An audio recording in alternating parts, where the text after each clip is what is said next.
Whisper of the Tides, Chapter 3, The Silence Before Dawn. Around the time the night is at its absolute stillest, just on the verge of morning, the wanderer stirred from a light doze. In the cozy lighthouse cottage, the fire had burned low, and only faint red embers cast a soft glow through the stove's grate. Josiah, the old lighthouse keeper, was asleep in his own bed, softly snoring under the patchwork quilt. The wanderer sat up on his cot, unsure at first what had woken him. Then he heard it. Silence. Not total silence. No, the crickets still chirped outside, and the breeze occasionally rustled the thatch roof. But the ever-present sound of the waves had changed. It was now a distant hush, barely a murmur. The wanderer realized the tide must be at its lowest ebb. Lowest tide, he remembered, the phrase instantly pulling him to full wakefulness. Josiah had mentioned it in their quiet talk earlier. If you want to find the heart of the sea, you'll need to go at the lowest tide just before dawn. There's a path that reveals itself then. He carefully swung his feet to the floor, mindful not to clatter into anything in the dark room. Through the small window, he could see the night sky beginning to lighten ever so slightly in the east, a promise of sunrise still an hour or more away. The moon had set, leaving the stars alone to sparkle. It was that special hour when most of the world still slept, when even nature seems to pause and take a long, quiet breath. The wanderer stood and slipped on his boots and cloak. The conch shell he had carried, his strange talisman from the sea, was resting on the little table next to his cot. It glimmered faintly, as if sensing his purpose. He placed it gently in the deep pocket of his cloak for safekeeping. Then he took up the small lantern Josiah had loaned him. The keeper had trimmed and refilled it before going to bed, anticipating the wanderer might need it before sunrise. Such was Josiah's way, always one step ahead in kindness. As the wanderer unlatched the cottage door, he glanced toward Josiah's bed. For a moment he considered waking the old man to tell him he was heading out, but Josiah looked so peaceful. Besides, they'd already discussed what was to happen. The keeper likely expected that the wanderer would slip away at this hour. So the young man smiled to himself, silently thanking his host for everything, and stepped outside. The pre-dawn air was cool and still. He took a slow breath. It smelled of damp earth and a hint of the ocean salt. The island around him was dark, with shapes of palm fronds and boulders just visible in the starlight.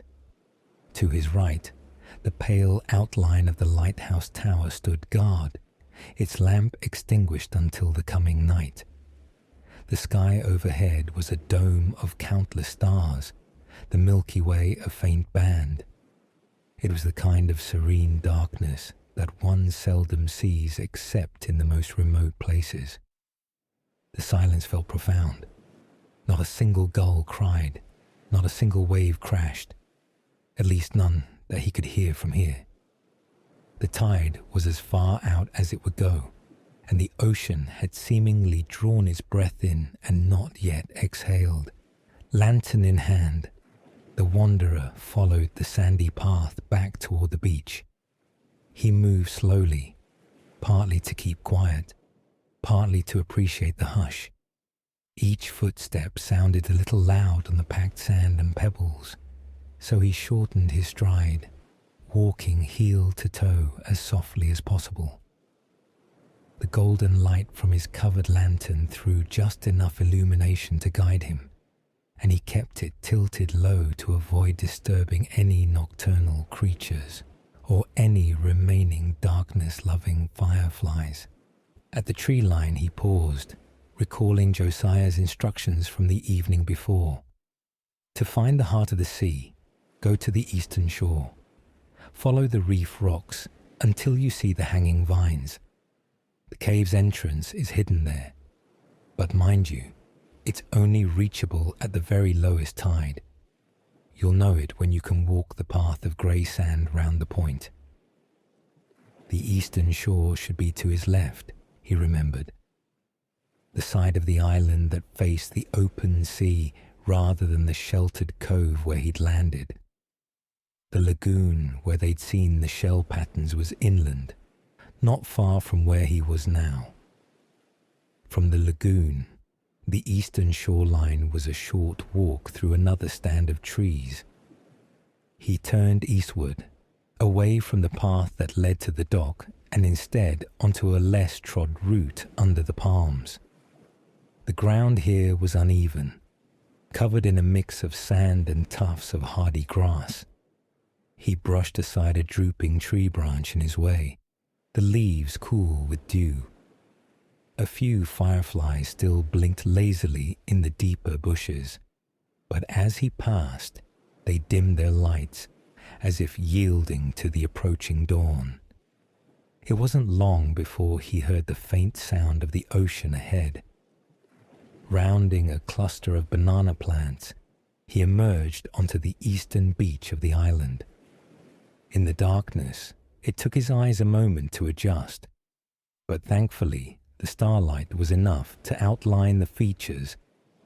This side of the island had a narrower strip of sand compared to the western cove.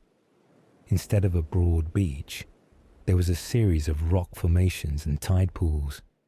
To his left, the island's coastline curved out into a rocky point that jutted into the sea, a natural pier of stone. At high tide, that point might be mostly submerged or battered by waves, but right now the water had retreated so far out that the full shape of it was visible, draped in wet seaweed and glistening with moisture. The path of grey sand, as Josiah called it, was visible as well, a swath of silvery wet sand hugging the base of the rocks, curving around the point. The ocean water was a good distance out beyond it, gently lapping at an outer reef. He could see the white line of foam out there where small waves broke upon that reef, farther seaward than at any time he'd seen before. The wanderer made his way across the beach to where rock met sand. His lantern light illuminated little crabs skittering out of his way, drawn out by the exposed shore. The sand underfoot was rippled and still damp, with clusters of kelp and a few stranded starfish glittering with salt crystals.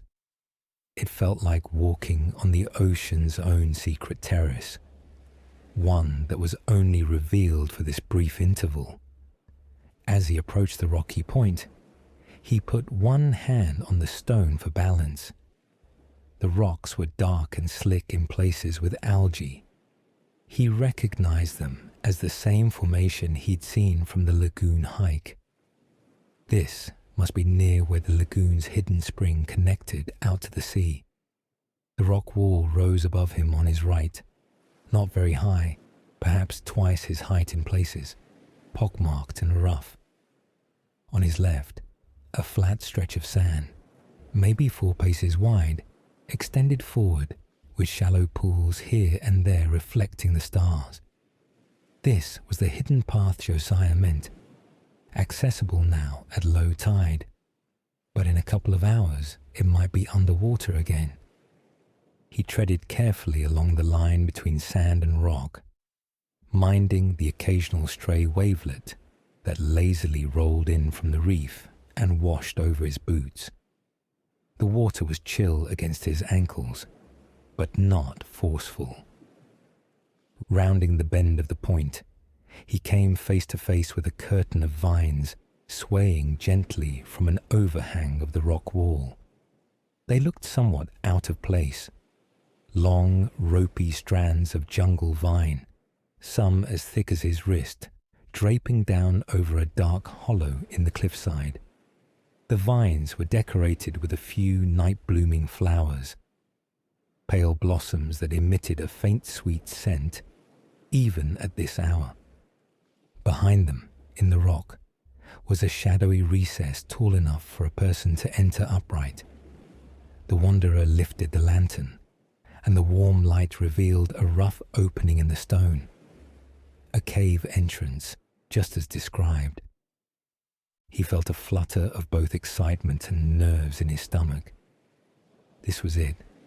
The heart of the sea, or at least the path to it, lay beyond. The space beyond the vines looked pitch black, save where the lantern light just licked the floor and walls near the threshold. For a heartbeat, the wanderer hesitated. Walking into an unknown cave, alone, in the darkness before dawn, one might expect to feel fear. And indeed, a tremor of anxiety passed through him. But he closed his eyes and centered himself. In that moment of quiet, he became aware of a gentle sound, the faintest whisper of the tide echoing from somewhere within the cave. It was as if the sea was quietly breathing inside the rock, a reminder that this path was not entirely isolated from the ocean's presence. He reached out with his free hand and pushed aside the draping vines, stepping through them as if through a curtain. They were damp and cool against his skin, and a few dead leaves rained down gently as they shifted. Once past them, he took a step forward onto solid stone. The ground inside the cave was smooth rock, worn down by eons of water flooding in and out, and perhaps by the tread of those few who had come here over the ages. He held up the lantern and turned in a slow circle to take in his surroundings. He stood in a large cavern chamber, big enough that the lantern's glow only illuminated part of it, leaving distant walls in darkness.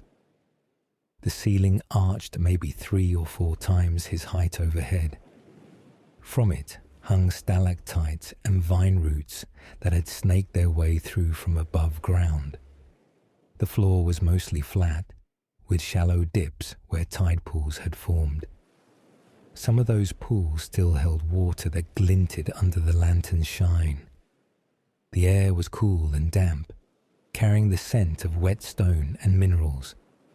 Every tiny sound he made, his breath, a shuffle of his boot, a droplet falling from a stalactite into a puddle, seemed amplified, yet soft.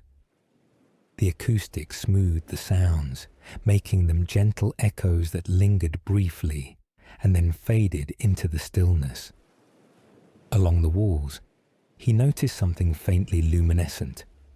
Drawing closer, he saw clusters of glowing fungi, very small, dotting the rock face.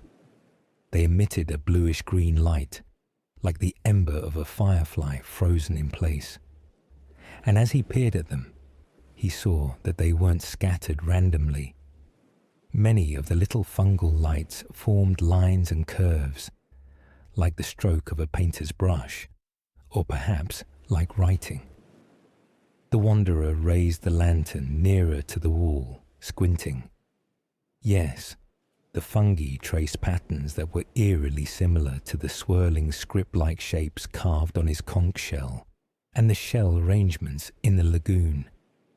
It was as though the cave itself was writing the ocean's language in a living, glowing script across its walls. Whether these shapes were naturally grown or carefully arranged by someone long ago, he could not tell, but it took his breath away. He reached a finger toward one small cluster of glowing dots, wanting to feel if it was raised or etched beneath the soft growth. Before his skin could touch, a droplet of water from the cave roof above fell onto the back of his hand with a cold plip. He quietly gasped at the chill and drew his hand back, wiping it on his cloak. Better not to disturb anything, he thought. This felt like a sacred space, as if he were walking in a hidden chapel of the sea. He half expected to find worn pews and candles around the next bend, given the reverent atmosphere. But of course, what he would find here would be of the natural and mystical sort, not man-made worship. He proceeded further into the cavern. The floor gently sloped downward, leading him deeper. The glow from the fungi provided just enough light that, combined with his lantern, the darkness was not oppressive at all. In fact, it felt welcoming. The lights on the walls were like little guiding stars, keeping him company. From deeper within the cave, he heard the faint drip-drip of water, possibly an underground spring or just residual moisture seeping through after the tide left. There was also a distant rhythmic whooshing sound, very soft. He realized that although the entrance was now above water, the cave likely connected to the sea somewhere further in. He might be hearing the ocean's heartbeat from afar, pulsing through a submerged tunnel or vent. It reassured him, that gentle breath of the sea, a reminder that the ocean still watched over this journey. After a few dozen careful steps, the chamber narrowed into a passage that curved to the right. He followed it, one hand trailing lightly along the damp wall to steady himself. The rock was worn smooth in places, possibly by past travelers' hands doing the same. The thought gave him comfort.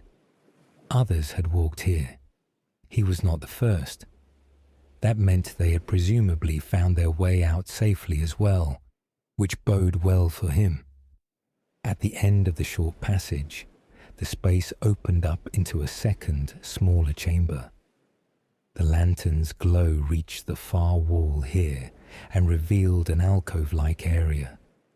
His breath caught when the light fell upon an object positioned at waist height along the back wall, a stone ledge or altar, and atop it, something unmistakably not part of the cave itself.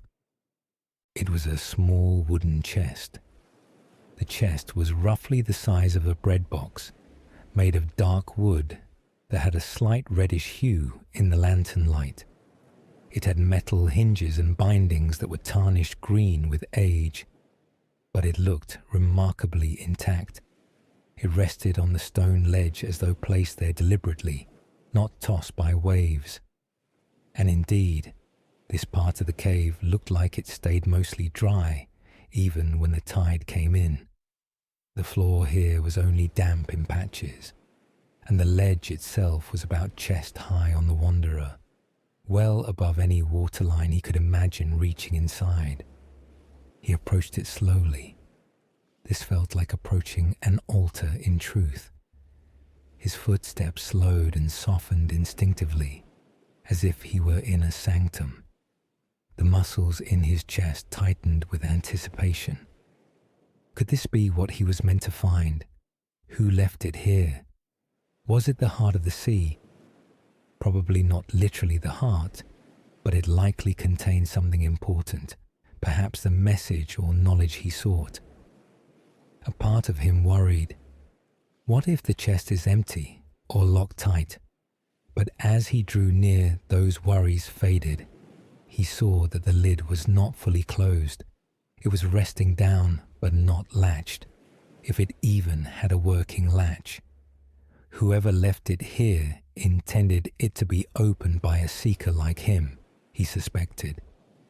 The wanderer set the lantern down on the stone ledge, casting a steady glow over the chest and his hands.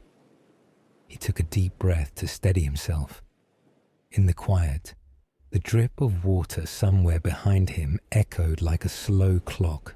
Drip, drip, as if counting heartbeats.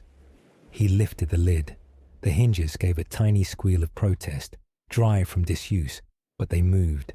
Inside, cushioned by some dried palm leaves, was a neat bundle of letters tied together with a faded blue ribbon. On top of the bundle lay a quill pen, old-fashioned and elegant, the kind one would dip in an inkwell. The quill's feather had lost its colour, once black, perhaps, now mostly grey, and the metal nib attached to it was dull with age. He carefully picked up the bundle of letters. They were a mix of yellowed and off-white papers, maybe a dozen in total. The ribbon had been tied in a simple bow. Time had made it brittle, but it held. The wanderer's fingers trembled slightly as he worked the bow loose, trying not to tear the delicate fabric. With a gentle tug, the ribbon fell away, and the letters, no longer compressed, fanned out slightly in his hands. They varied in size, some full sheets folded in half, some smaller notes. All were folded closed rather than enveloped. On the front of the top letter, he could make out a few handwritten words in the warm light. To the one who follows the whisper. It read in a neat flowing hand. The wanderer's throat tightened. This letter, indeed perhaps all of them, seemed to be left here intentionally for someone like him. The one who follows the whisper. That was exactly what he was. It felt as though a person from long ago were reaching through time to speak directly to him. He swallowed to ease the lump in his throat and carefully unfolded the top letter. The paper crackled softly. It was dry, astonishingly so given the cave's dampness. Some kind of wax or oil treatment might have preserved it. Or simply the chest and ledge kept it safe from water. He held the lantern a little closer and began to read, quietly, aloud in a whisper, feeling that the cave itself was listening and that the words belonged in the air here. To the one who follows the whisper, the letter began, the ink somewhat faded but still legible. You have heard the voice of the sea, as I once did. If you have come this far, know that you are not alone. Others before you have walked this path guided by that gentle voice, seeking what you seek. The wanderer felt a warmth behind his eyes. He blew out a breath he hadn't realized he was holding, and a tear formed, blurring the ink for a moment. He quickly dashed it away with the back of his hand and continued, his voice soft and reverent, each word echoing faintly off the cavern walls. I arrived on these shores carrying a heart full of sorrow, thinking myself lost. But in the stillness of the world's midnight, the ocean spoke to me. It led me here, to this sacred place, where the boundary between our hearts and the heart of the world grows thin. His voice broke slightly at the tenderness of that line. Sorrow. Yes, he too carried sorrow, though of a different kind perhaps. The writer of this letter had poured raw emotion onto the page. He could feel it across the years. He took a steadying breath and continued. In this cave, I found the solace I'd been longing for. The sea's whisper became a voice in my own soul. It told me that every sadness, every joy, every life echoed in its vastness, that I was part of something eternal and kind. Sitting here, with only the steady drip of water and the glow of little cave lights for company, I finally understood. We are never truly alone. At these words, the wanderer did choke up. A single tear escaped and rolled down his cheek. That fundamental fear, the loneliness he felt in his endless wandering, that was exactly the wound the ocean's voice had begun to heal in him too. And whoever penned these letters knew that pain and that healing intimately. His lips trembled as he whispered aloud the next lines. I leave these letters here in hopes that the comfort I found may comfort another. Perhaps you. I have written my heart onto these pages and offered my gratitude to the sea. Take from them what you will. If your journey continues beyond this cave, carry this truth with you, the love and memory of all who listened before you travel with you now. You have friends in the rustling of every wave. A gentle sob escaped the wanderer, though it was soft and more akin to a sigh. He wasn't ashamed of the tears that now trickled freely. There was no one here but the cave, and perhaps the spirit of the letter's author, and if anything, those unseen witnesses welcomed his emotion. He wiped his cheeks on his sleeve and read the final part of the letter. When you step beyond, towards the heart of the sea's secret, go with an open heart. Fear not. What I found there gave me peace, and I believe it will do the same for you. May the whisper that guided you here always guide you home. Signed, a friend from afar. There was no name given, just that simple sign-off. The handwriting slanted elegantly, with a few flourishes here and there that suggested someone educated, perhaps a person who often wrote letters or journals. The wanderer wondered who it might have been. A traveller like him, a sailor. Could it have been the old captain from the logbook, or someone else entirely? Maybe one of those island law figures Josiah mentioned, like the grieving man who planted palms. The letter didn't say, and it didn't truly matter. In this moment, the author was simply a soul reaching out through time to hold his hand. He pressed the letter gently to his chest, closing his eyes. The paper rustled against his cloak. "Thank you," he whispered, though whether he spoke to the letter's author, to the sea, or to both as one, even he couldn't be sure. His words echoed softly. "Thank you. You," until silence reclaimed the air. The effect of the letter was profound. The wanderer felt a newfound strength within himself, like a warm glow had ignited in his chest, chasing away lingering doubt or fear. The letter had confirmed so much. Others had been here, had felt these same things. The ocean's promise of connection and peace was real and had held true for them. There was every reason to trust it would hold true for him as well. He carefully refolded the letter along its original creases and tucked it back among the others. For a brief moment he considered taking the letters with him, to read them all later in full, or to show Josiah, or even to keep as a treasure. But something told him they were meant to stay here, in this cave, for future wanderers yet to come. They were part of this place now, as integral as the glowing patterns on the wall. Instead, he took a blank page from the middle of the stack. He realized there were a couple of blank sheets included, perhaps intentionally left. Using the old quill, and finding, to his surprise, an inkwell nestled in the corner of the chest, sealed with wax, the wanderer considered writing a note of his own. The ink in the well had not dried completely, perhaps thanks to the seal.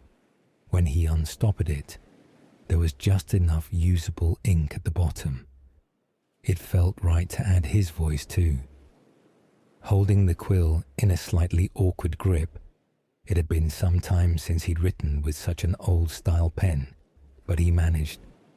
He dipped it and wrote a short paragraph on the blank sheet, his handwriting a bit clumsy but legible. I too followed the whisper of the tides and found myself here on this blessed isle. To whoever reads this after me, know that the ocean's song led me to understanding and hope. The letters you find here have been a light in my darkest hour.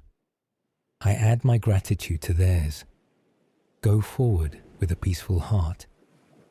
He signed it with a simple initial, W for Wanderer, realizing he had not introduced himself by name to anyone in this story, not even the readers of these letters. The anonymity felt appropriate.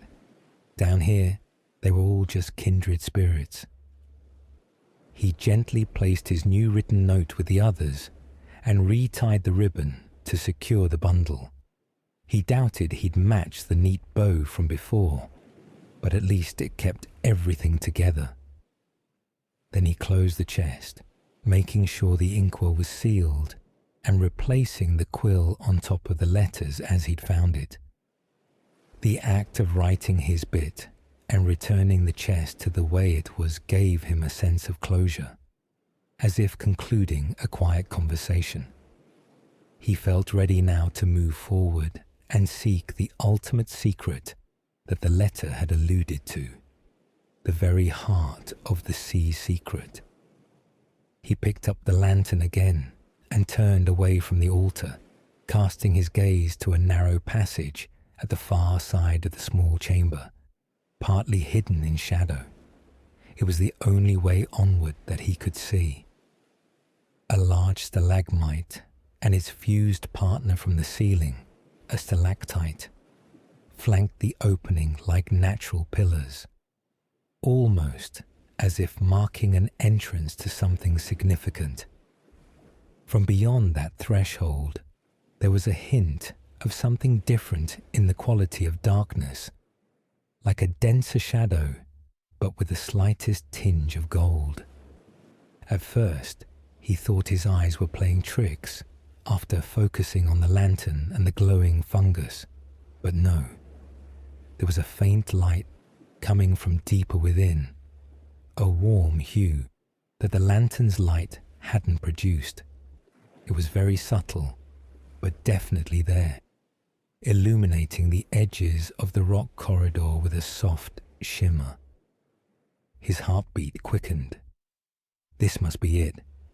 Something beyond was emitting a golden glow, just as that old ship's log had described a golden radiance at the heart of the sea. Between him and that glow was a short stretch of passage partially filled with water. It looked like a shallow channel, perhaps knee-deep, that connected this chamber to the next. It must be part of the route the sea water took when the tide was higher, flooding the inner cave. Now it was still, a mirror reflecting the lantern and that faint gold glimmer beyond. The wanderer stepped forward and descended into the pool. Cold water enveloped his boots and up to mid-calf, but the bottom was solid and even. He held the lantern above his head to keep it out of the water as he waded. The chill was bracing, but he barely noticed it, eyes fixed ahead on the growing light. A few steps later, he was across. He climbed up onto a rocky bank on the other side, water streaming off his boots and swirling back into the pool with gentle ripples. This new chamber he entered was smaller and lower ceilinged. The lantern revealed smooth walls that curved almost in a circle. It felt like stepping into a sanctum. And at the center of that chamber's far side was the source of the golden light, a small fissure or tunnel in the rock, from which emanated a glow as if from a fire or the sun, though clearly it was neither. It was steady and pulsating very gently, like the heartbeat of a star. The wanderer found that his own breathing had synchronized with that subtle pulse of light. He drew nearer, each footstep measured and silent on the damp stone. The glow painted his face and hands in a honeyed hue, the first truly warm color in this journey of blues and silvers. It felt like dawn itself had somehow seeped into the cave in concentrated form. He paused just a couple of yards from the opening. The tunnel beyond was narrow, perhaps just wide enough to crawl through or to squeeze if he turned sideways. He couldn't tell yet. From within it, along with the golden light, came a faint sound, a hum. It was harmonic, as if a single sustained note of a choir was resonating far away. The note gently rose and fell, not breaking into separate notes, but undulating like a continuous breath of music. The wanderer's eyes prickled with fresh tears, but these were of awe, not sorrow. He realized he was standing at the threshold of what surely must be the heart of the sea, whatever form it took. The culmination of the whisper's promise was right beyond that narrow corridor. He felt a moment's hesitation, not out of fear, but out of profound respect. It is the feeling one gets at the door of a long-anticipated reunion, or at the edge of a great revelation. A mix of, I can't wait to see, and is it okay for me to see this? He remembered the letter. Fear not. What I found there gave me peace. And Josiah's gentle urging, go on, you'll find out soon enough. A slow smile formed on the wanderer's lips. He felt ready, more than ready, welcome. Clutching the lantern in one hand, he placed his other hand on the rock beside the golden opening. It was warm to the touch, like sunlit stone, though no sun had been here. He took one more deep breath of the cool cave air, steadying the excitement fluttering in his chest. Then, reminding himself to keep an open heart as the letter advised, he inched forward and began to step into the golden passage. Just at that moment, from somewhere behind him, the wanderer noticed the soft sound of the ocean's whisper, ever present in the cave's background, fading completely. The distant whoosh and drip had ceased. The tide outside must have reached its very lowest point, and now stood still for a short while, a silent pause before the waters would turn to rise again. It was as if the sea itself held its breath, watching him. Lantern light intermingling with the mysterious glow, the wanderer tilted his head to peer through the passage ahead. A gentle warmth caressed his face from that direction, and the humming note grew just a touch louder, harmonizing with the silence rather than breaking it. He whispered, "Here I come." Not sure if he was addressing the sea, the glowing heart, or maybe even the memory of those who came before. His voice was barely audible, but in the profound stillness it sounded clear.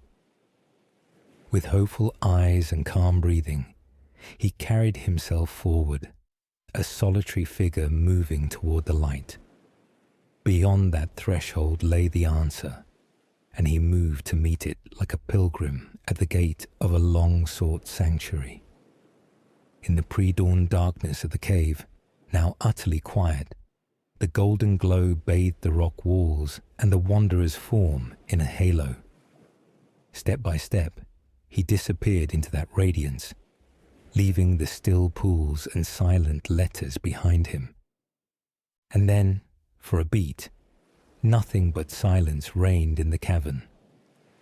Far away on a distant coast, the writer on the porch of his seaside cottage stirred in his sleep, perhaps sensing in a dream that the ocean's whisper had momentarily stopped.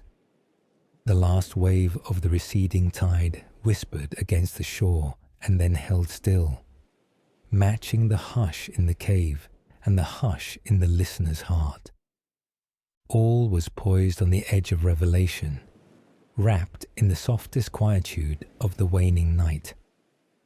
The wanderer had entered the very heart of the sea's secret, and whatever awaited him glowed with a promise. In that suspended moment before dawn, the world itself seemed to lean in, listening for what would happen next, as the chapter gently closed with only the comforting silence as its final word.